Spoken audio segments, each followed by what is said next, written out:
Hello everyone and welcome. I'm going to be doing a Razer Lycosa review for you all today. I hope you all enjoy.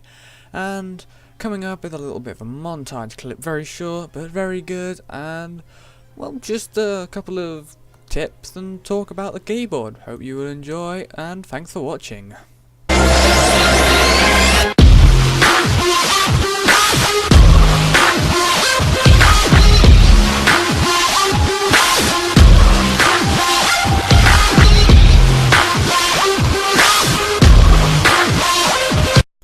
As you can see, very nice looking keyboard.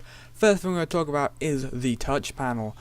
As you can see on the top, we have the free scroll lock, number lock and caps lock. When you actually turn the light on, you can see it shines pretty powerful, pretty precise, so you can't get fooled into thinking they're all on at once.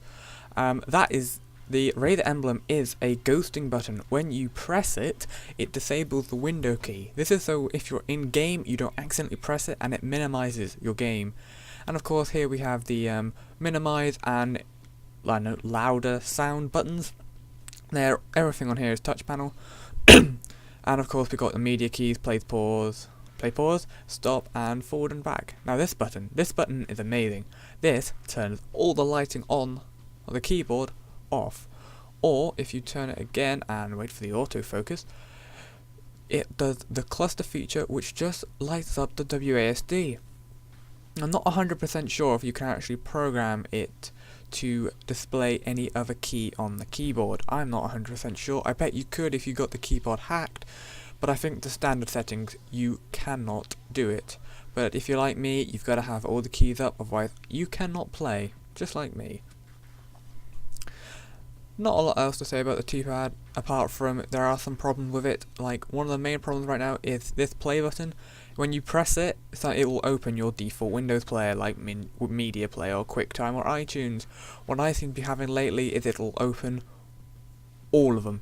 It'll either open all of them, open one of them, and it just won't keep open. It'll keep opening them until I unplug the keyboard, close them all down, plug it back in, and that's real frustrating, seeing it's not exactly the easiest thing in the world to get to my back of my PC to unplug it.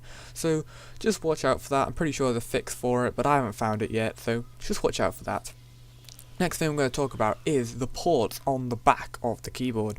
USB port, headphone and microphone jack.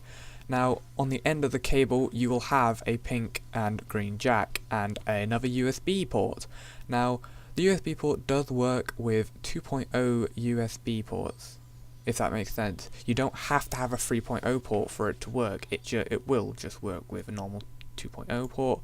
And the headphone and jack are quite good, but I don't use them because I don't like the cables all over my desk, as this keyboard is right in front of my monitor, so it's not really a great help to me. Plus you can't really use speakers and a headset at the same time unless you have two audio jacks in the back of your machine, which I don't, so I don't really use these. I use USB but not the headphone and mic, but they all work, they're all good, and they are brilliant. And finally, the actual keyboard itself, it is covered in a non-slip rubber finish, which I believe is Razer's own. Now this is good because it makes the keyboard feel very, very nice. The only problem with it is it will show up every fleck of spit you do. So if you're someone who spits a lot uncontrollably, which is just something wrong with your mouth, if you just do it, it will show up. And as you can see in the bottom left, there is marking on the keyboard. This is because this is the mirror edition and not just the standard matte edition. I messed up. If you can get the matte edition, because the mirror edition will show up fingerprints, sweat, everything. Because it's shiny, and shiny surfaces do that to people.